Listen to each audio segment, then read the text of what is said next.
Welcome. Today, we're diving into a simple and updated guide on how to search in the Snooze list on Facebook. Whether you're looking to manage snoozed friends, pages, or groups, this step-by-step tutorial will make it easy for you to navigate Facebook's settings. First, open the Facebook app on your mobile device. Once the app is launched, tap the three horizontal lines in the top right corner of your screen. This will open the menu where you can access various features and settings.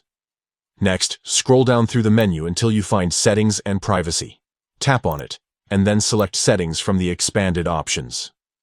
This will take you to a page filled with customization options for your account.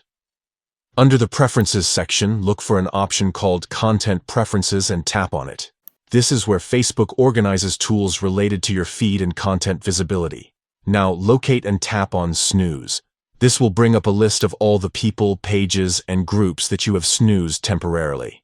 If you've been wondering who or what you've muted, this is where you'll find them. At the top of this page, you'll see a search bar. Simply tap on it and type in the name of the person, page, or group you're looking for. Facebook will filter through your snooze list to show matching results instantly. And that's it. You've successfully searched within your snooze list on Facebook. Whether you're managing your feed or reconnecting with someone you've muted temporarily, these steps ensure a smooth experience. Thank you for tuning in. If this guide was helpful, feel free to share it with others who might need assistance navigating Facebook's features.